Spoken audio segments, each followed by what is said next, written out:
Welcome back to the second episode of Recall, where we'll be reporting weekly on current competitive Overwatch tournaments and giving breakdowns and giving some insight on sort of the state of the game in the competitive light. I'm your host, Cole, Coco the Dragon Dombley, or Coco for short, whichever you like it, how you like it. And pretty much this week, we're going to be going over what the Oceanic Summer Series, we're going to be going over the Overwatch Carbon Series that's been going on, that just ended their first week, and then also the Apex Season 2 tournaments that are going on, and pretty much the final games that are happening before they go into the second group stage here.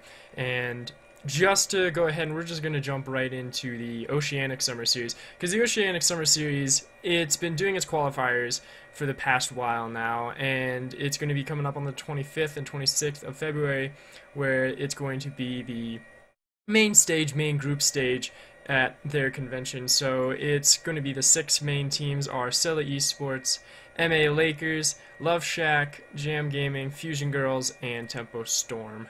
And pretty much I've watched some of the qualifiers, and to be honest, it's something that it's these tier 2 sort of strats where they pick maps that are very old and something that a lot of players are very familiar with, how they're sort of laid out, how to break them down through offensive and defensive, and really just sort of it really finds out the better teams, and it definitely, and of course it had, and it's something that now going into the group stage, I feel like a little bit more of the strategies and playstyles of these teams and the players themselves respectively are going to start to shine a little bit more. Now, do I think any of these players or teams are going to be going full-on competitive to a level of, say, like Immortals and Envy level? No, definitely not, but it's something where, kind of like last time where we focused on that winter premiere in Europe over in Finland, that's something that it shows how these sort of regions are improving. And Oceania, I think there's a lot more there's a lot more teams for sure that competed in this tournament in the Oceanic series, but it's still, they've got a ways to go. And just to reanalyze, review really the reasons why kind of the region of Europe and Oceania are familiar or similar in their own traits is that, again, they like old maps. They're not really going into the the new places just yet, something that are being introduced. Like, they still don't like 2CP, and to be honest, no one really likes 2CP, but they're not being really forced to play on them. They're still liking payload maps, Kingsborough, Dorado, Gibraltar, pretty big for them, and still staying with some pretty old-fashioned comps, where it's like you kind of hold on to the Reinhardt, and still there are some dive comps that are coming out, but nothing too breaking yet to where things like the Carbon series and Apex have seen. So nothing too big, but keep an eye out, just keeping on the sort of just the group stage that's going to be coming out on the 25th and 26th. So I'd like to see these teams do pretty well and sort of come out with some new cheese, because the cheese is something that I really enjoy watching these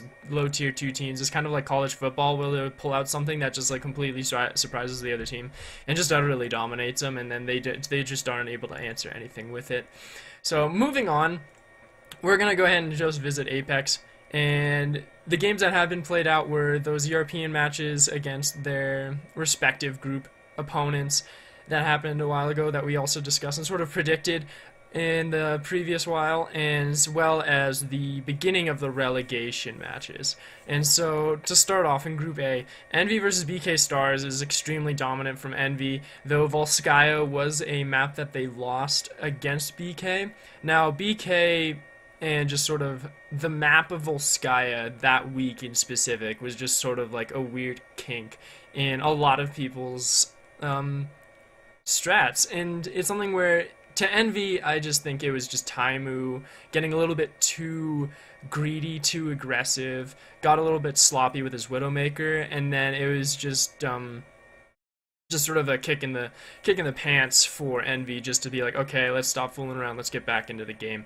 And again, it was just sort of a complete outclassing of these teams. It's just they're on completely different levels. It's the ult management was just phenomenal by Envy. Comp versatilities that Envy was able to throw out just completely threw BK on their heads, and it sort of left them in the dust. And to be honest, it felt close at some times. Sometimes on those maps, it was fairly close. But when I say fairly close, it's something that they could have gone to a second round on a push. But outside of that, it was more or less just dominant. However, because BK, they did do okay against Envy in sort of their skill aspect. They actually did 3-0 MVP Infinity, which MVP Infinity, if you do recall, actually did compete against Meta fairly well. They took them 3-2, and it's something where those teams, the Korean teams, I feel like are a lot more even-headed in this group than they are compared to Envy. But Meta Athena still came out 2-0, and both Envy and Meta are going to be going on to the second group stage, where BK, I think that they were just able to find an answer and really learn from their Envy match, and just take that and convert it into leads against MVP. And that sort of shows a good sign. It shows a really good light for BK, because it's not just their team learning as a whole, but also I think their DPSs are definitely picking up on their performance. Bunny's Tracer, we're starting to see the comeback from what Season 1 was and started doing phenomenal again. Carpe was doing well. And again, I think something where I find something interesting with these Korean compositions and sort of how they like these dive comps is they do a little bit better on 2CPs than I think European and Western teams do. Well, in comparison to like the Carbon Series teams, where these dive comps, they're a little bit more refined, and I think they just excel a little bit better. Perfect example was the Grav Bomb combos coming in from BK versus MVP, and it was just they found something that worked for them, just like Bunny going in, throwing it in on the Graviton Surge, and just wiping the team and picking things up. And that's where BK, they learned what one thing they could abuse against MVP, and MVP wasn't able to find that answer too quickly. So it was a pretty quick 3-0 for him. Moving on to Group B, AF Red, this was just sort of a miserable past few weeks for AF, for Afrika Red, because they went up against MisFits, and just to sort of put it in a comparison for Group B, if you just look at all these teams on paper, if you look at how their players do, how well they all play individually, it's actually pretty close. But it's also this huge chance of winning for the teams in the sense of how well those teams feel synergized together on those days. And Afrika, they've just been on full tilt, I think, and that's the problem for them. It's still something that I think it's just an emotional struggle that it doesn't, like, they take one loss and it just sort of hits them really hard, just a little bit too hard, because MisFits was able to just completely stomp them. They did take Volskaya, but that's just that was a silly meme for that week against the European teams, or against the Western teams as it is. And again, it was sort of the same story. It was just the MisFits just dominated. They played well, had great positioning on the maps. They just completely shattered Afrika Reds, and it's just a struggle for them, because now they did get relegated because they went up against LW Blue, who they were able to find an answer, but it's the same struggle of just LW, their DPS was stronger. They completely outclassed Attune, well, Flower and Cybiolby, they completely outclassed Attune and take this, and just relegated them. It wasn't sort of where MisFits was able to just outplay them on the maps that they went on. It was just general DPS outplay, just being able to position well on Flower and being able to land those perfect Pharah shots and just complete domination. And that's where I feel bad for Afrika, but it's still, their players are a little bit young and they need to grow up a little bit more to, I think, once they get a little bit more experience under their belts, that's when we'll start to see them shine a little bit more. On the other hand, though, their sister team, Afrika Blue, down in Group C, actually did fairly well. The opposite story for them came around for the C9 match, where C9, they felt scattered, sort of like Africa Reds did. They just didn't have an answer to things. They did really well on Numbani, though. They just completely shut down Africa Blue on Numbani for just whatever reason. They were able to find their perfect strat. They knew how to play it, showed that they had a lot of practice on that map, and then just decided, yeah, we're going to just wipe them. But that was the one team they got. That was the one map that they had, that one round, and outside of that, C9 just again felt scattered. Mendo and Gods, they were on and off. Mendo, I think, was doing well. He was still performing pretty well, but Gods just wasn't clicking, and it just didn't allow Surefour enough room to really create a lot of plays and create a lot of breathing space for the rest of his team to sort of come in and help capture points and push through the matches. So it was, again, just not that good of a team performance on the side of Cloud9 for Group C.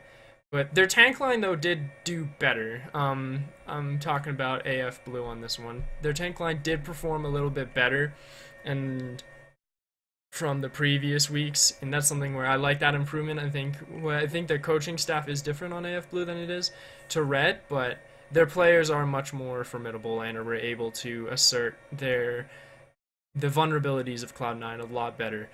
And so they moved on, and however, as much as I do praise AF Blue for doing well against C9, they had a very, very sloppy game against ConBox Spirit.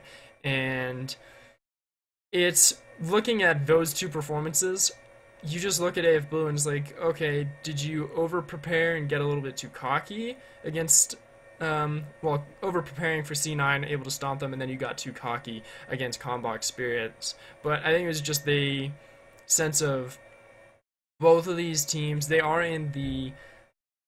just a little bit on the offset, I think. They're just, ConBox, it's sort of the same story with just a young team, doesn't have the full synergy yet, but they did actually show some glimmers of hope, where AF Blue, it was sort of the opposite, where you expect them to be coming in, expect them to perform well because they did previously against C9, and then they just sort of like just fell over, and it was a struggle. It was a good fight against them, but it's these two teams really fighting for scraps, and to be honest, I think C9 was a little bit on a slump when they went in against AF Blue, and that's something where it's not going to completely hurt them, but it's going to put a lot more weight on the next game that's coming up for them, which is up against Kongdu Uncia, which has only given up one game in this group, or one map, that is.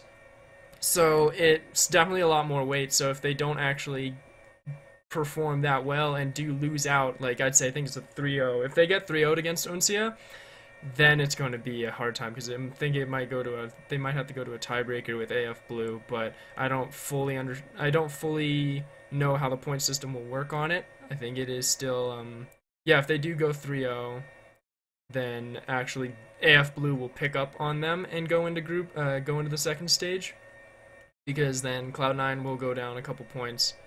But outside, yeah, they can't be 3-0'd, but they have to at least do... Yeah, they can't do... Like, if they do a 2-3, where if they lose 2-3 against Uncia, then it goes to a tiebreaker, but they just can't be 3-0'd at all. So, it puts a lot of weight on them. And so, I'd like to see how C9 will handle with that coming up on the 28th. So, moving on from that stage, from that group, we still have Group D to cover over, and it's just KD Panthera utterly dominating people still. They actually haven't given up a single map against any of the teams. They were the first ones that actually came out, and they carried all three. They just 3-0'd everybody, doesn't even matter, and that's where they're just leagues ahead, and this is just the rest of the teams fighting for scraps. And going into that, Flashlux versus Fnatic, it's sort of a mere result of what happened with what we just talked about previously, which was the Envy versus BK Stars matchup, where Fnatic, they just had Flashlux's number. They did give up one map, but outside of that, it was just the versatility of Fnatic and complete control and just sort of being on the point, at least, because some of these teams like C9, they weren't on the point. But aside from that, yeah, Fnatic just completely stomped him. It left him in the dust, and this is where Flashflex. It was just salt in the wound for them because they had to go against Panthera the next game, which they just got completely stomped. Again, Panthera still undefeated, as I mentioned, and it kicks Flashflex into relegations. Now, it doesn't mean that RunAway has any chances either, because they're sort of in the same predicament as Cloud9 is, where if they do get 2-3, then they're going to be relegated, but they have to put up a fight coming into this next game, which is going to be surprisingly against Fnatic. So it's not as I'd say bad of a challenge for RunAway and Fnatic respectively, because it's the two middle ground teams going against each other, where now it's Cloud9 going against sort of a much higher. I'd say Kongdu Uncia is still, both of the Kongdu teams are just doing phenomenal in this group stage, in this first group stage that is. So it's going to be harder for them, but yeah, Fnatic and RunAway, I think that's going to be a very good game to watch, very good set of matches, because both these teams I feel like are pretty even-headed, but RunAway, I think if they do get tilted a little bit, like if they lose a one map and then are starting to struggle on the second, then they will fall off and Fnatic will take hold. And Fnatic just has to play the same performance as they did against Flashflex, where they just had strong objective control. Their DPS, though not phenomenal or saying like they shine, they're still very potent, and I think that Coolmat has been doing well, and so is Bud. So if those two actually do step it up and sort of start becoming a little bit stronger, then I think both of these teams will have. It's still going to be a very close game, but it might be a 3-1 going to Fnatic if Fnatic is on their point. And the same goes for Runaways. If Runaways is able to take it, and no pun there, just insert the pun right there. It doesn't even matter. And they just take it, then it'll be the same story, and then Fnatic will get relegated. But my Western side is really wanting the Fnatic to win on this one, just because I want to see all of them go through and go into the second group stage. But again, we'll see on that one. So moving on now, we have the final stop here, which is the Carbon Series, which actually just happened this week, and that was their first week that happened. So we'll break it down day by day, just as we kind of do with the group stages for Apex. But Immortals versus Complexity, that was the first game. That was the entrance game, and to be honest, it wasn't a big bang. It was a very predictable game, in honesty, because it's something that it was just a series. It was a series of unfortunate events for Complexity, because they had a tank line. They had two new tank players that came in literally hours before the tournament. They just showed their roster. They're like, okay, let's go. And it was KO and Chow, and those were the two players. And it was just sort of it was just a struggle for them. It was a sort of, you go in, you just know this team, you just met them, and now you have to play against Immortals, who's been around together for quite a while.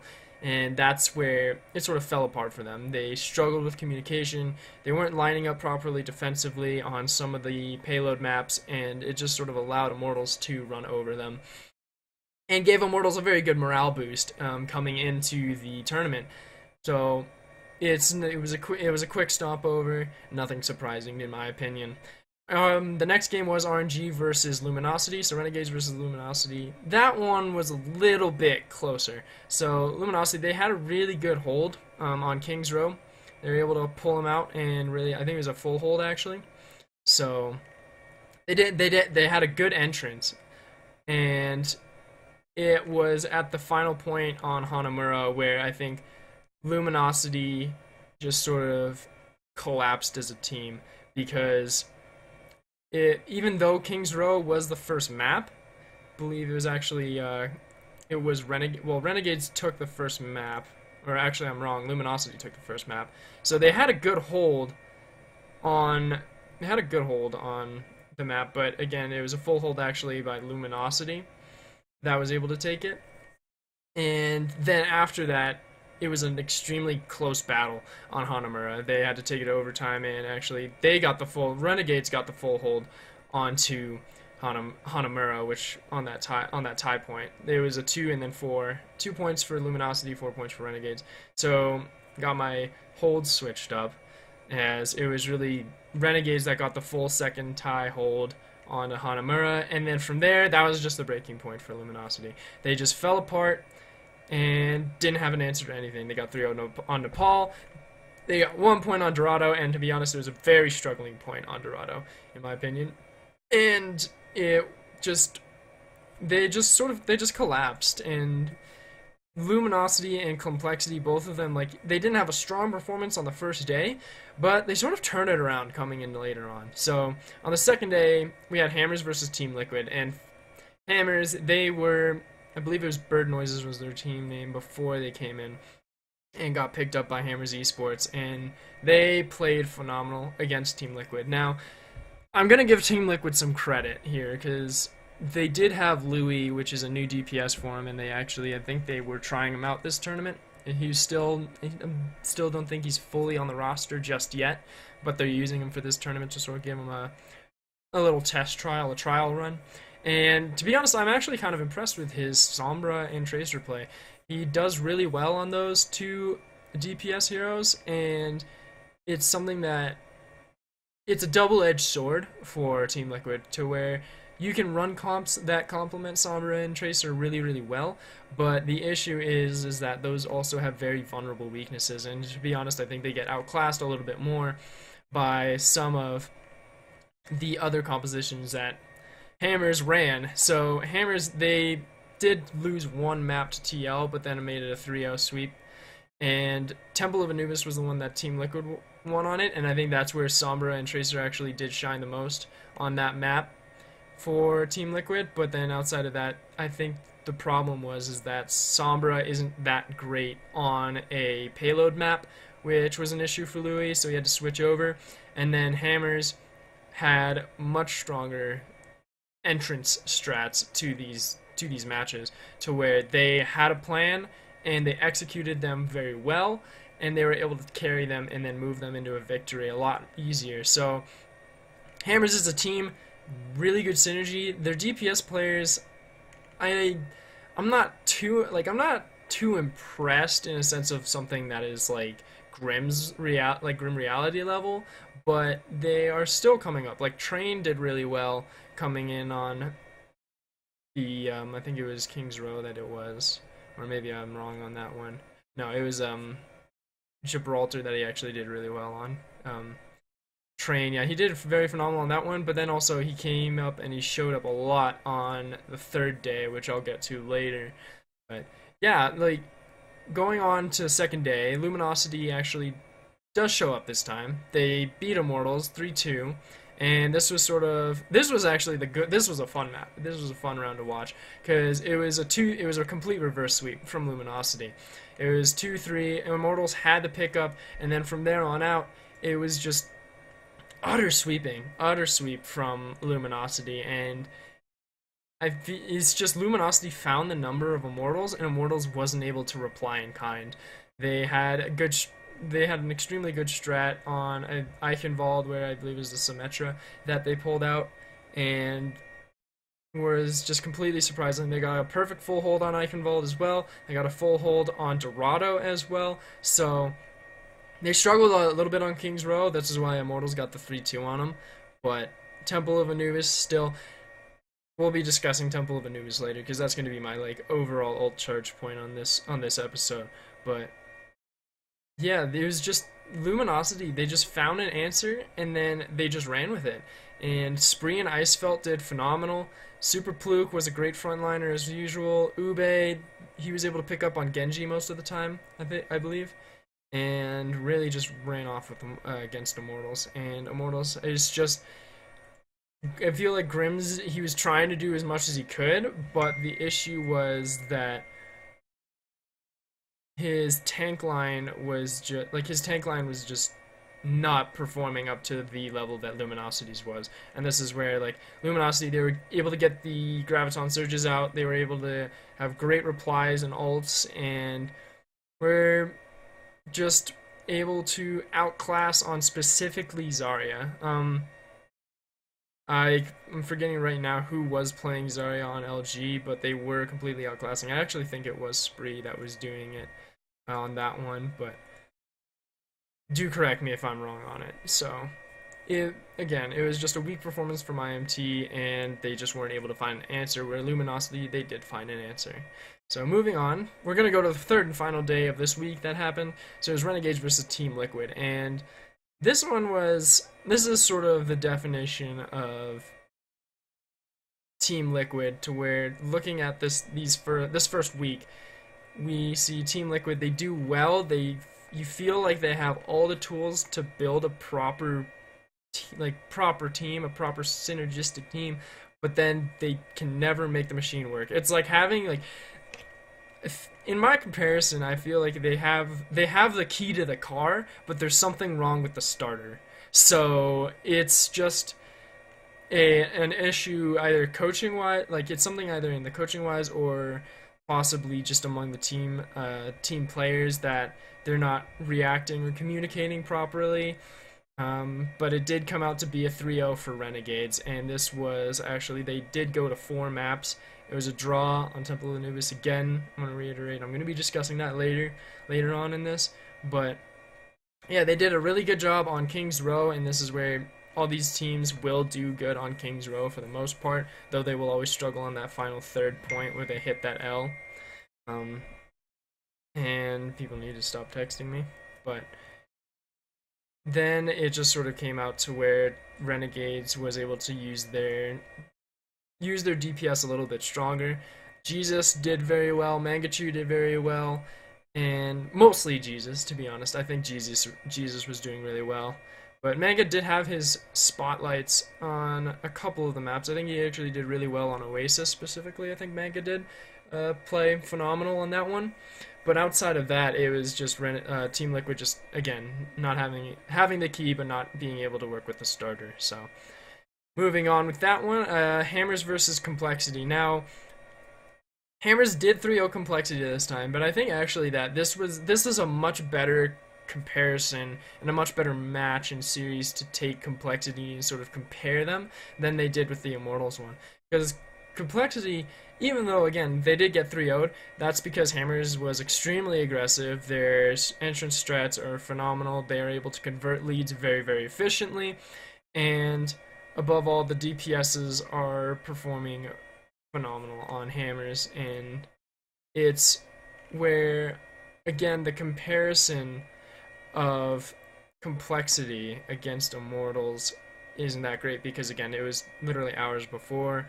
They just got their lineup, and then you go in, and now they've had a little bit of time to recover and sort of work together and communicate. So their tank line was a little bit stronger. They did tie on Temple of Anubis on this one as well, and again, it was just sort of Hammers having the answer to everything, and having that pre-game strategy to come in. Train did phenomenal on this series this time, actually. This is where I think Train really, really popped off today, on that day specifically. And it's gonna be a great series to see how these teams build over this weekend that they have to sort of practice coming into the second week of this series.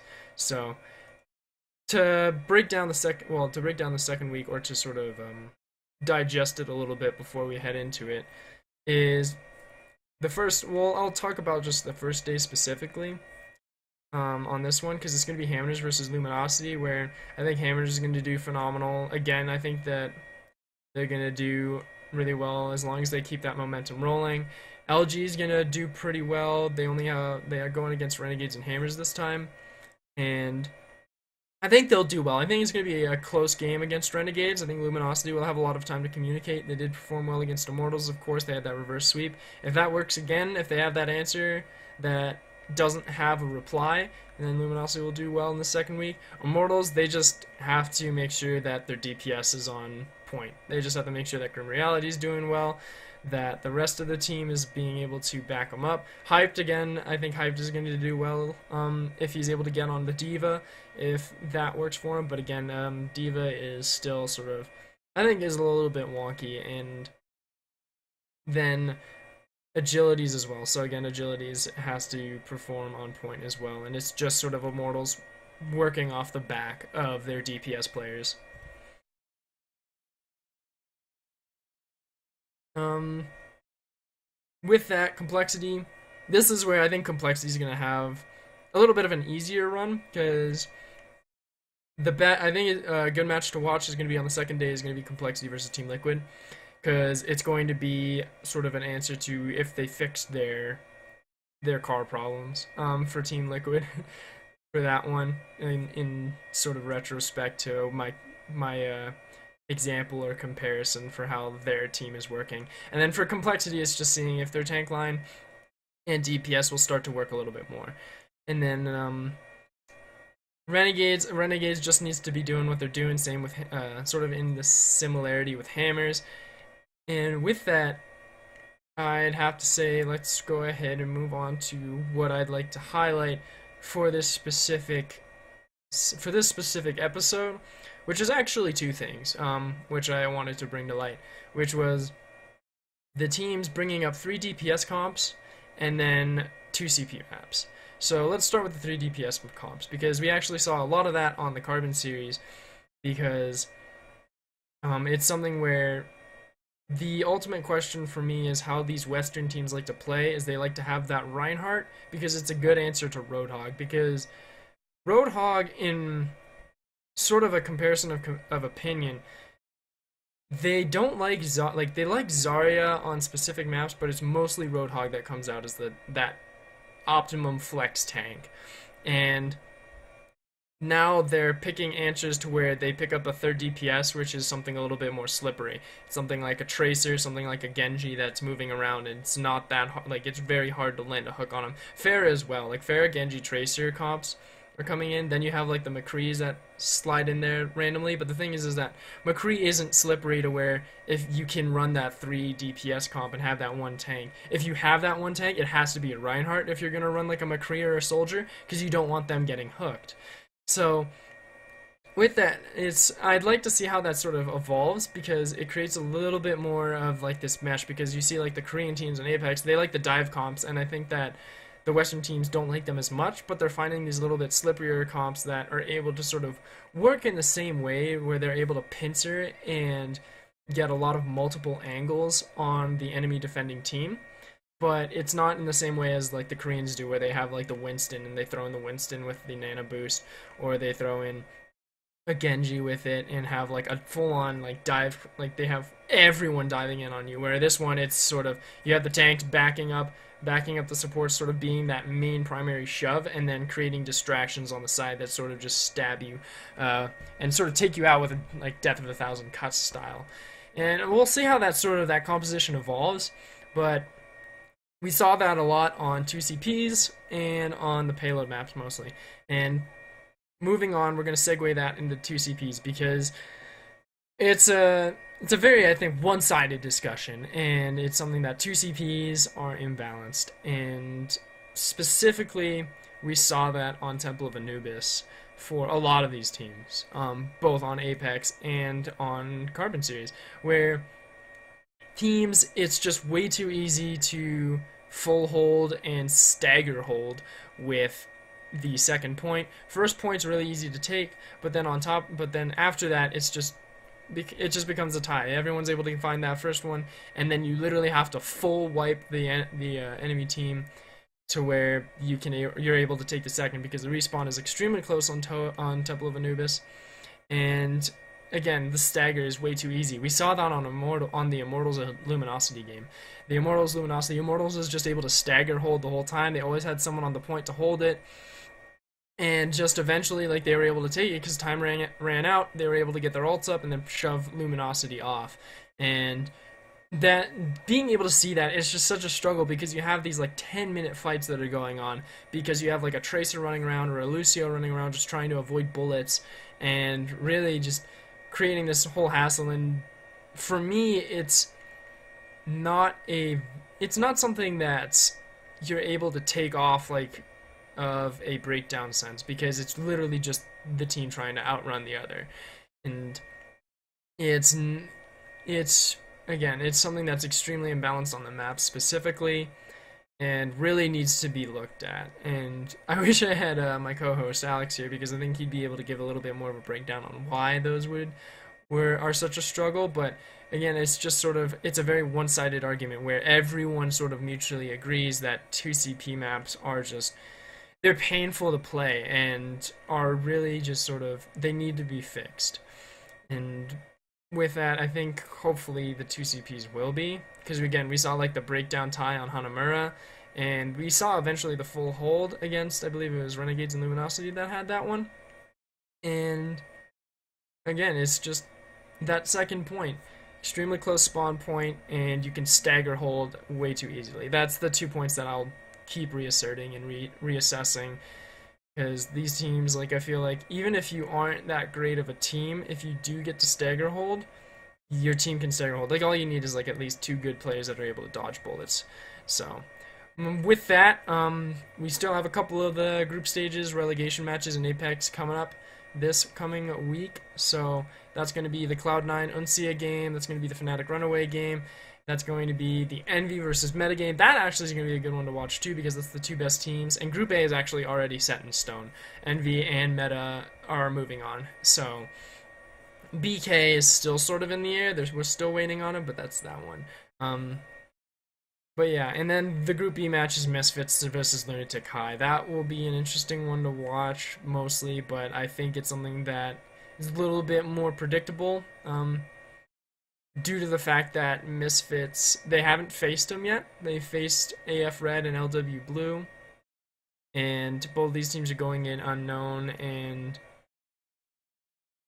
because it's not sort of a two-way tie, it's not a tie, it's first against third, so that will be I think Lunatic will actually take that one, in my opinion. Though Meta Athena versus Envy will be pretty close. The C9 versus Uncia, I went over that in detail earlier, and again, I think it's just C9 has to be perfect and on point. They can't give up that much. And then Fnatic versus RunAway is the same thing. They can't give up much, but it's going to be closer to then, I'd say, KD versus Uncia versus C9. I think RunAway and Fnatic will be much closer in a sense of skill-wise. So that's that one, and that's this for this episode of Recall. I hope you guys enjoy the maps and games that are coming up next week. We'll be breaking them down, and have a good one.